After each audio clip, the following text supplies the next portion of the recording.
Good morning friends, welcome to my channel Anu की मोहब्बत और आप देख रहे हैं अनकंडीशनल लव। लास्ट पार्ट में हमने देखा था कि जो कायरा रहती है वो जैसे रिद्धि के पास जाती है, रिद्धि की हालत बहुत ज़्यादा ख़राब रहती है। रिद्धि ओवर ड्रग्स्ड हो चुकी रहती है। वो बोलना तो बहुत कुछ चाहती है पर उसकी जबान से उसके लफ्ज़ नहीं निकल रहे रहते और वो बहुत ज़्यादा हालत ख़राब होती है। रश्मि भी ये जब कंडीशन देखती है उसको बहुत बुरा लगता है कि मतलब रश्मि को तो ऐसा लगता है कि उसके दोस्त के साथ जो हुआ है वो बिल्कुल गलत हुआ है और जो उसकी बेस्ट फ्रेंड रहती है वो जिसके लिए जान छिड़क दे उसके साथ ऐसा होता है तो उसकी हालत बहुत ज़्यादा ख़राब हो जाती है। जो जिया रहती है वो तो एथन को बहुत मार रही रहती है और उसने तो इतनी जम के मार दिया रहता है उसे कि उसके हेड से ब्लीडिंग हो रही रहती है। मिया उसे बोलती है कि पहले तो डॉक्टर प्लस पुलिस दोनों को कॉल करो।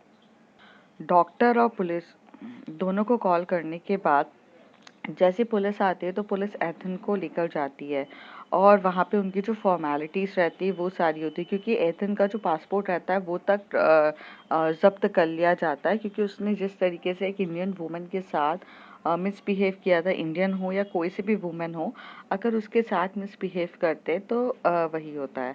अब उसके आगे जैसे पुलिस स्टेशन पे जाते हैं तो पुलिस स्टेशन पे वहाँ पे डॉक्टर भी रहता है जो उसका ट्रीटमेंट कर रहा रहता है और बहुत ज़्यादा हालत ख़राब हो चुकी रहती है रिद्धि की भी, क्योंकि रिद्धि को कभी भी आदत नहीं रहती है कोई भी एडिक्टेड चीज़ लेने की या अल्कोहलिक चीज़ लेने की या फिर बोल सकते हैं कि दिस टाइप ऑफ ड्रग्स ये सब लेने की आदत नहीं होती है उसे।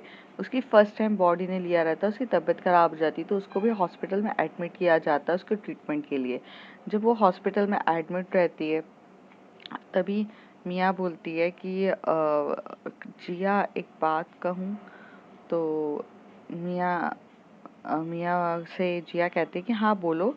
तभी वो बोलती है actually I know what's Ethan do. It's completely wrong and I know that. But if you just do a police complaint, he is not able to go to back to the South Africa, and even you are not able to go to the back to South Africa because this case will be go on long and long, and we have to stay here. Your visa will be expire at after 2 days. So if you just stay here, this case will be go on long and long. It will create a problem for all of us. So it's my kindly request. Can you just take a case back? I promise Ethan will never do anything. Ethan will not do. I will take him back to the South Africa. Please, it's my kindly request. Just take back your complaint so that we and you don't engage in that court case all of this. So please, मिया जो रहती है वो बहुत request कर रही रहती है, request करके बोलती है कि यार कोर्ट केस हो जाएगा अगर हम रुके, क्योंकि तुम्हारा और मेरा वीज़ा भी कुछ पीरियड ऑफ टाइम के लिए है यहाँ पर। उसके बाद अगर हम लोगों ने ये केस कर लिया तो यहाँ की गवर्नमेंट के हिसाब से हम यहीं पे स्टक हो जाएंगे। केस हम दोनों पर चलेगा, हम दोनों से चलेगा तो बहुत लॉन्ग चीज़ हो जाएगी, जिस तरीके से हमें फालतू का यहाँ पर इन्वॉल्व होना पड़ेगा। मिया सही कह रही थी, कहीं ना कहीं मिया कुछ हद तक सही थी, बट जिया भी तो सही थी। अगर उसकी फ्रेंड के साथ अगर बुरा हुआ है तो वो पुलिस हेल्प तो लेगी ना, वो कहाँ कुछ गलत कर रही थी। पर उतनी देर में रश्मि आती है। रश्मि कहती है, Mia I completely agree with you, I know you are just saying everything is right, but look at my friend. Look at her. She is under the ICU. She is not feeling well. Her body is not responding properly. Who did that? Ethan did it that, so Ethan have to be punished. I can't. I if you it's just about a it's just about harassing. I will okay, I will take back my complaint, but now my friend health is in dangerous. Now Ethan have to face everything. मिया को भी रश्मि की बात सही लगती है तो वो कहती है, Rashmi you are completely right, you are completely right, I agree, I agree with you all terms and conditions. But what should now we do? If this case will go on, we will be stuck in there, Canada. And the case will be going for 1 month, 2 months, or 3 months. We don't know. And we are going to be stuck here. Let's just with the health, it will be okay. Then we will be think about that.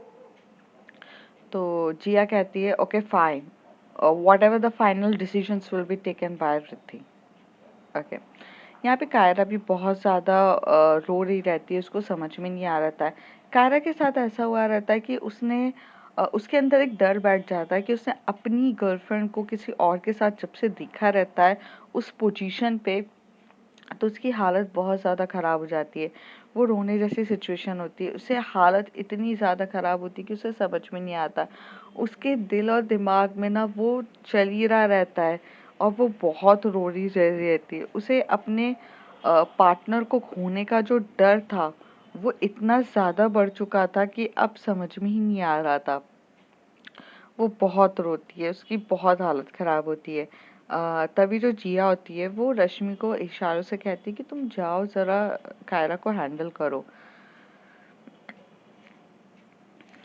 तो वहाँ पर जो रश्मि जैसी बैठती है कायरा के पास और कायरा को हक करते हुए बोलती Kaira everything will be fine तुम इतनी ज़्यादा टेंशन में क्यों तो कहती है मैम कभी आपने अपने पार्टनर को इतने दर्द में देखा है कभी आपने जिया मैम को इतने दर्द में देखा है मैम आप तो समझ सकते हो ना कि अगर इतने दर्द में कोई अपने पार्टनर को देखेगा तो वो टूट जाएगा वही मेरा हाल हुआ है मैं टूट गई हूँ आज तक पता है जब भी कुछ हुआ है ना मैम ऑल टाइम मेरे साथ रही हैं मुझे हैंडल करने के लिए मेरे दर्द मेरे पेन मेरी हर एक चीज़ को समझने के लिए रिद्धि मैम रही हैं रिद्धि ने मुझे हर तरीके से हैंडल किया है हर तरीके से और आज आज भी जब मैं याद है मुझे जब मैं बाहर जा रही थी तो she told me baby just take care of yourself और रश्मि और जिया के साथ रहना all time she always care for me ma'am अरे हर टाइम एक बार भी मुझे कभी किसी चीज़ के लिए प्रॉब्लम नहीं होने दी और आप देखो मुझे देखो मैं क्या कर पाई एक बार भी उनके लिए कुछ नहीं कर पाई आज मेरे भी कुछ फर्ज थे मुझे भी मैम को ध्यान में रखना चाहिए था उनका ख्याल रखना चाहिए था वो बॉडी उनकी तबीयत ठीक नहीं है तब भी मैं घूमने चली गई मुझे अगर अ, उनसे अगर सच्ची में बहुत ज़्यादा प्यार और चीज़ें होती ना तो मैं घूमने नहीं जाती मैं रुकती उनकी हेल्थ देखती उनके साथ अच्छे से बात करती उनके साथ मस्ती मजाक करती और उनको बेटर फील कराती अगर मैं वहाँ रहती ना तो ये सारा इशू होता ही नहीं ना वो एथिन इनके साथ जबरदस्ती करने की सोचता ना ड्रग्स देता और ना आज वो हॉस्पिटल में होती कहीं ना कहीं गलतियाँ सारी मेरी है अगर ये चीज़ रिद्धि मैम होती ना तो वो अगर उन्हें पता रहता कि मेरी तबीयत खराब है तो वो घूमने नहीं जाती she will be stay with me and what I did I just went for my things हाँ बताओ मैम कैसे चलेगा मैंने तो फिर कुछ किया ही नहीं तभी रश्मि कहती है देखा जाए तो ऐसे तो मैंने भी नहीं किया मैं तो उसकी बेस्ट फ्रेंड हूँ ना मुझे तो उसके साथ रहना चाहिए था अगर उसने कह दिया कि उसकी तबीयत ठीक नहीं है तो मुझे भी स्टे करना चाहिए था मुझे भी नहीं जाना चाहिए था अगर यहाँ पर रिद्धि की इस हालत की कंडीशन की जिम्मेदार तुम खुद को मानती हो तो यहाँ पर बहुत लोग जिम्मेदार है मैं हूँ जिया है मिया आकर वहां से बोलती है मैं भी हूँ मेरा बॉयफ्रेंड ने भी किया है ये सब I am also responsible Kaira अभी तुम खुद को अकेले जिम्मेदार मत समझो। यहाँ पे गलती बहुत लोगों की है, सिर्फ तुम्हारी अकेले की गलती नहीं है। छोटा बच्चे हो तुम। हम सब बड़े होकर भी अपनी गलतियों को सही नहीं कर पाए, और तुम छोटी बच्ची हो के गलती को समझ रही हो, यही बहुत बड़ी बात है। हमें बहुत अच्छा लग रहा है। जिया कहती है सुनो, अभी रोके क्या फायदा, जो होना था वो हो चुका है। ना अब तुम बदल सकती हो कायरा, ना मैं बदल सकती हूँ। अगर कुछ हो सकता है तो हमें रिद्धि के लिए प्रे करना है और रिद्धि की तबीयत का ख्याल रखना है। अगर रिद्धि जितनी जल्दी सही होगी वही इम्पोर्टेंट है। बाकी चीज़ें अब हमारे लिए कुछ ही मैटर नहीं करती हैं। और जितनी जल्दी हो सके हमें अब अपनी इंडिया भी वापस जाना है। हमें यहाँ स्टे भी नहीं करना है। तो जो कायरा होती है वो हिलाती, कहती हाँ मुझे भी यहाँ नहीं स्टे करना है, मुझे भी बिल्कुल स्टे नहीं करना है, मुझे जाना है बस, अब नहीं रहना है। तो कहती थोड़ी देर में वहाँ से डॉक्टर आता है। तभी वहाँ का डॉक्टर आने के बाद ये पूछते कि how is the condition of miss. तो वो कहती कि कंडीशन तो ठीक है, जो ड्रग्स का लिया था उससे उनकी मतलब हमने निकाल दिया है, काफ़ी अच्छे से उनकी कंडीशन है। But the problem is that कि उनको अभी 1 डे के लिए अंडर द ऑब्जर्वेशन रखना पड़ेगा, और उस ऑब्जर्वेशन में अगर उनकी कुछ भी हेल्थ में इफ़ेक्ट होता है तो हम यहीं पे ट्रीटमेंट कर सकते, बिकॉज वो जो ड्रग्स था वो बहुत पावरफुल दिया गया था। तो उनको थोड़ा सा उनकी बॉडी को एडजस्ट होने में टाइम लगेगा, और वो चीज़ें तो हमें यहाँ पर बैठ के देखनी पड़ेगी, डॉक्टर बोल के जाते हैं। तभी यहाँ पर सब बैठे रहते हैं। फिर ऐसी सुबह से शाम हो जाता है, फिर वो दिन जो हाफ डे रहता है वो बीत जाता है। नेक्स्ट डे भी रिद्धि को होश नहीं आ रहा रहता है। यहाँ पे सबसे ज़्यादा प्रॉब्लम ये हो जाती है कि रिद्धि को होश नहीं आ रहा रहता है। अगर रिद्धि को होश आ जाएगा, अगर रिद्धि को होश आ जाता है तो सारी प्रॉब्लम्स यहीं पे सॉल्व हो जाएगी। पर रिद्धि को किसी भी चीज़ का होश नहीं आ रहा रहता है। रिद्धि की हालत कंडीशंस बहुत ज़्यादा ख़राब हो रही रहती है, उसे होश नहीं आ रहा रहता है।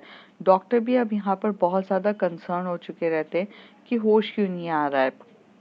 तो मेडिकल ट्रीटमेंट बहुत ज़्यादा हाई लेवल का चल रहा रहता है, और बहुत देर तक तो कोशिश करने के बाद फाइनली बहुत ज़्यादा कंडीशन ख़राब होती है।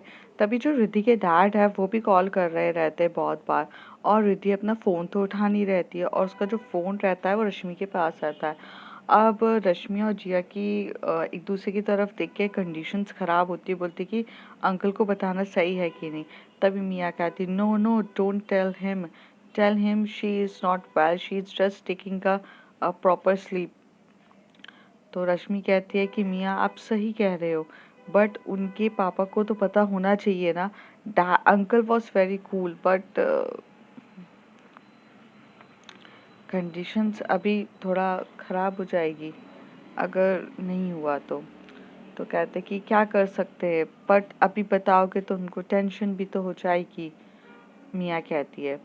जिया यहाँ पे खड़े होकर कुछ सोच रही रहती है। जिया फ़ोन पिकअप करती है एकदम से, कहते हैं हाँ अंकल बोलिए कैसे हो आप। तो कहते हैं कि मैं तो अच्छा हूँ, पर मेरी बेटी का फ़ोन आज जिया ने उठाया है।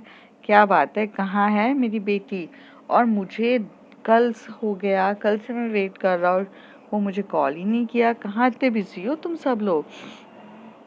तो कहते कहाँ होंगे अंकल, वैसे आपको पता है ना कि उसने फर्स्ट प्राइज़ ले लिया है। तो वो कहते हैं कि हाँ हाँ बताया था उसने मुझे, ऐसा तो है नहीं कि वो अपने पापा से कोई चीज़ शेयर ना करे, बताया उसने। वैसे है कहाँ रिद्धि, मैं अपनी बेटी की आवाज़ सुनने के लिए तरस गया हूँ। मैं जब से वेट कर रहा हूँ कि मेरी बेटी फ़ोन उठाए, मुझसे बकबक करे, मुझसे बात करे। कहाँ है जिया? रिद्धि। तो जिया कहती है अरे अंकल वो ना थोड़ा सा उसको हेडेक हो गया था और वॉमिटिंग्स हो रही थी, तो उसकी तबीयत ठीक नहीं है। तो हमने ना उसे हॉस्पिटल में आकर ना एडमिट किया है। तो अंकल वो ना उसे थोड़ी बहुत सलाइन लगी है, क्योंकि यहाँ का खाना कल्चर उसे हैंडल नहीं है, उसे थोड़ा फूड पॉइजन हो गया है। तो इस वजह से उसे हमने एडमिट किया और आई एम रियली सॉरी, मैं आपको बता नहीं पाई क्योंकि उसकी तबीयत कुछ ज़्यादा ख़राब थी, तो हम उसको लेकर आ गए थे। तो माफ़ी चाहती हूँ। अच्छा, मैं क्या कह रही थी कि मैं वीडियो कॉल करूँ आपको? तो उसके पापा कहते हैं हाँ हाँ करो करो, मेरी बेटी कहाँ है, मुझे देखना है। तो कहती ओके अंकल, मैं वीडियो कॉल करती हूँ। तो एकदम से वो वीडियो कॉल करती हैं और वीडियो कॉल करने के बाद दिखाती हैं रिद्धि को। तो रिद्धि को देखने के बाद उसके पापा की मतलब जान में जान आती है, पर कहीं ना कहीं उनके पापा का चेहरा बहुत ज़्यादा अपसेट हो जाता है और वो कहते हैं कि यार जिया, तुम लोग घर आ जाओ, ऐसे नहीं चलता है, मेरी बेटी को मैं ऐसी कंडीशन में नहीं देख सकता हूँ यार, फूड पॉइजन्स वगैरह ये सब यार ठीक नहीं है। तो कहती अंकल वो क्या है ना, हम सब लोगों ने बहुत सारी नई नई डिशेस खाई थी यहाँ की, बस रिद्धि को सूट नहीं किया गया तो उसकी तबीयत थोड़ी ख़राब हो गई है। जैसे ही उसकी तबीयत ठीक होती है हम आ जाते हैं नेक्स्ट फ्लाइट से, नेक्स्ट डे या डे आफ्टर टुमारो। हमारी फ़्लाइट भी तो बुकड ही है ना, हम आ जाएंगे। तो कहते हैं ठीक है, हाँ तुम्हारी 2 दिन के बाद फ्लाइट है ना? तो कहते हैं कि नहीं अंकल, एक दिन निकल चुका है यहाँ पर, आपके यहाँ रात हो रही है ना, आपके यहाँ तो अभी दिन हुआ है, यहाँ रात हो रही है। तो अभी 1 दिन के बाद है हमारी फ्लाइट, हम आ जाएंगे। तो कहते हैं मैं इंतज़ार कर रहा हूँ मेरी बेटी को देखने के लिए और तुम सब के लिए, जल्दी से आ जाओ, बस इंतज़ार ख़त्म करो मेरा। तो कहते हाँ जी अंकल, ऐसा हो सकता है कि आप इंतज़ार कर रहे हो और हम ना आए, बस मुझे तो आपके हाथ का खाना खाना है इस बार तो कहते हाँ बेटा, मैं तो वेट ही कर रहा हूँ कि तुम आओ और मैं तुम्हें खिलाऊं, ऐसा कुछ भी नहीं है, जल्दी से जल्दी आ जाओ। तो कहती है ठीक है, मैं जल्दी से जल्दी आ जाऊंगी, ओके। तो ऐसे फ़ोन रखती है। तभी रश्मि बोलती है कि आपने ऐसा झूठ क्यों बोला कि फूड पॉइजन हुआ है? तो कहती है कि अगर उनको मैं ये कहती कि वो बाथरूम में हैं या फिर वो वहाँ पर है, तो डैड उसके कितने बार कॉल करते ना। रिद्धि के अंकल के बारे में आपको नहीं पता कि वो कितनी बार कॉल करेंगे। और रही बात, मैंने सच ही तो कहा है कि उसको फूड पॉइजन ही तो हुआ है, थोड़ी सी तबीयत ठीक नहीं है, इट्स ओके फाइन, बट हम बार बार उनको थोड़ी ना ये बता पाएंगे कि ये कंडीशंस हुई है। मैंने सिर्फ उनसे एक चीज़ छुपाई है या झूठ बोला है, पर बाकी चीज़ तो सही कही है ना। मैंने कोई झूठ नहीं बोला ना रश्मि, जिस हिसाब से उनको बताना चाहिए था मैंने चीज़ें बताई है, बाकी मैं इससे ज़्यादा और कुछ कर नहीं सकती हूँ, तुम्हें पता तो है, अब इससे ज़्यादा मैं क्या करूँगी। तो कहती ठीक है, मैं आपको गलत नहीं कह रही हूँ, बट यार क्या करे, रिद्धि को होश ही नहीं आ रहा है। तो कायरा वहाँ और पैनिक हो रही, कायरा पैनिक होके बोलती अरे होश नहीं आ रहा रिद्धि को, कैसे होगा, बहुत रोने लगती है। तभी रश्मि जो है वो एकदम से उसे कंसोल करके बोलती कुछ नहीं, हो जाएगा ठीक। वहाँ से डॉक्टर आता है तो पूछते तो कहते कि हाँ वो थोड़ा सा ड्रग्स का डोज है, कभी कभार ये ड्रग्स हाई डोज की वजह से इशू हो जाता है, लेट्स जस्ट थिंक कि कुछ फ्यू आवर्स में उसे होश आ ही जाना चाहिए और मेरे ख्याल से आ जाएगा, आप टेंशन ना लो। तो थोड़े टाइम के बाद फ्यूज आवर होते हैं, फ्यू आवर होने के बाद मतलब एक घंटा हो जाता है, 1.5 घंटा हो जाता है, फिर 3 या 4 घंटे होने के बाद रिद्धि को होश आता है। जब रिद्धि का होश आता है तो वो थोड़ा कंडीशन उसकी ठीक दिख रही रहती है, पर जब उसे होश आता है तो जब होश आते टाइम ना वो एकदम से चिल्लाकर उठती है कि नो डोंट डू दैट, छोड़ो मुझे छोड़ो, करते हुए एकदम से चिल्लाती है। तो यहाँ पे कायरा अंदर जाती है भागते हुए, सब रश्मि वगैरह कहते, रश्मि एकदम से उसके पास जाती है, उसके सर पे टैप करती है, उसे उसे शांत करती है, बोलती शांत हो जाओ, शांत हो जाओ, शांत हो जाओ, क्या हो गया है रिद्धि, प्लीज प्लीज शांत हो शांत हो। फिर डॉक्टर डॉक्टर करके सब चिल्लाते हैं, पूरे डॉक्टर्स आते हैं, फिर वो बोलते हैं कि आप लोग बाहर जाइए, हम लोग ट्रीटमेंट करते हैं। तो पर जो हाथ पकड़ा रहता है रश्मि का, बहुत टाइटली रिद्धि ने पकड़ा रहता है और रिद्धि की तरफ रिद्धि रश्मि की तरफ काफी देख रही रहती है। तो यहाँ से जैसे ही डॉक्टर लोग अपना ट्रीटमेंट स्टार्ट कर रहे रहते हैं, सबके सबको बाहर कर दिया जाता है, सिर्फ रश्मि रुकती है। रश्मि को उसका हाथ भी हाथ में हाथ रखी रहती है, बहुत ध्यान से देख रही रहती है, बहुत ज़्यादा उसे कंसोल करती है, उसे बहुत ध्यान दे रही रहती है। फिर थोड़ी देर के बाद जब डॉक्टर्स उसको मेडिसिन वगैरह देते हैं, वो नॉर्मल होती है, तो डॉक्टर्स कहते हैं आप कौन हो इनकी, तो कहती मैं इसकी बेस्ट फ्रेंड हूँ। तो कहते कि ठीक है आप रुको, क्योंकि वो आपको छोड़ेंगी नहीं। और आई थिंक मुझे ऐसा लगता है कि इनको थोड़ा सा जो इनके साथ हुआ है उसका थोड़ा सा झटका लगा है, जिसकी वजह से इनकी थोड़ी सी हेल्थ कंडीशंस ठीक नहीं है। एंड अगर उन्हें सही तरीके से करना है या उन्हें सही तरीके से रखना है, तो आपको बहुत ज़्यादा प्यार और केयरिंग से इनको रखना पड़ेगा, तब जाके इनकी कंडीशन ठीक होगी। तो कहती है कि हाँ जी मैं कोशिश पूरी करूँगी, मैं ध्यान रखती हूँ। तो ऐसे बोलकर वो लोग वहाँ से चले जाते हैं। फिर सबके सब बहुत देर तक बैठते हैं। फिर रिद्धि को वो बहुत प्यार से हाथ मलती है, ध्यान देती है। बहुत केयरिंग नेचर होता है, बहुत प्यार से रखा जाता है, चीज़ें बहुत अच्छे से रहती है, बहुत ज़्यादा केयरिंग वे में रखते हैं। फिर रश्मि ना बहुत अच्छे से कंसोल करती है, रिद्धि को संभालती है, सिचुएशन काफ़ी ठीक होती है। ऐसे ही 1-2 घंटे ऐसे बीत जाते हैं। 2-3 घंटों के बाद जब मेडिसिन का पूरा असर ख़त्म हो जाता है और रिद्धि अपने प्रॉपर होश में आती है और वो बात करती है, तो रिद्धि की आंखों में से आंसू आ रहे रहते हैं और वो रो रही रहती है। रश्मि ने फर्स्ट टाइम जब रोते हुए देखा था तो तब उसकी मॉम गई थी। सेकेंड टाइम कायरा के लिए रोते हुए देखा था और ये थर्ड टाइम था कि जहाँ पर वो रो रही थी। तो इतना ज़्यादा मतलब इतना ज़्यादा हो गया था कि रश्मि से भी हैंडल नहीं हो रहा था, तो रश्मि भी उसके साथ वहाँ रोने लगती हैं। तो यहाँ पे रश्मि बहुत अच्छे से हैंडल करती है रिद्धि को और बहुत कंसोल करती है, बहुत ध्यान देती है, बहुत प्यार से केयरिंग नेचर बहुत अच्छे से संभालती है। और यहाँ पर ना एक्चुअली फर्स्ट टाइम ऐसा होता है कि जहाँ पर रिद्धि को अपने पार्टनर की नहीं अपने बेस्ट फ्रेंड की ज़रूरत होती है, क्योंकि पार्टनर से ज़्यादा अच्छा तो दोस्त होता है जो हर चीज़ हैंडल करता है। जब अक्सर इंसान जब टूटता है तो उसे हैंडल करने के लिए जो प्यार जो केयर चाहिए रहता है, बहुत ज़्यादा हालत ख़राब होती है। पर रश्मि बहुत अच्छे से एकदम मैच्योरिटी की तरह अपनी दोस्त को बहुत प्यार से हैंडल करती है। जिया, कायरा, मिया सब बाहर से देख रहे रहते हैं और जो रश्मि है उसको तो रिद्धि छोड़ती ही नहीं है। वो बोलती है कि तू कहीं नहीं जाएगी, तू यहीं रहेगी, क्योंकि जब मॉम की जब डेथ हुई थी तो उसके बाद जिसने सबसे ज़्यादा अच्छे तरीके से हैंडल किया था वो रश्मि थी और आज भी रश्मि ही है। हमेशा से रश्मि ही उसकी एक ऐसी दोस्त है जो हर उसके सुख और दुख में हमेशा से साथ रही है। तो आज जब वो थी तो उसे काफ़ी ज़्यादा अच्छा लग रहा था, वो छोड़ ही नहीं रही थी। फिर थोड़ी देर के बाद वहाँ से पुलिस इंस्पेक्टर आता है और वो बोलते हैं कि क्या अभी भी आपको कंप्लेन करनी है या करनी है। तो अब वहाँ पर बात आ जाती है कि अगर कंप्लेन करेंगे तो यहीं पे जाते हुए फंस चुके रहेंगे और फंस जाएंगे हर एक चीज़ के लिए। तो अब प्रॉब्लम तो यहाँ पर आ चुकी रहती है। तो जो मिया रहती है वो कुछ नहीं बोलती है। मिया बहुत शांति से रहती है और अभी कुछ उसको समझ में नहीं आ रहा था, तो वो एकदम से बोलती है, रिद्धि से आप बात करोगे? तो रश्मि को वो बाहर बुलाते हैं और रश्मि को बोलते हैं कि रश्मि यार आप बात करो ना। तो वो रश्मि बोलती है कि ठीक है मैं बात करती हूँ।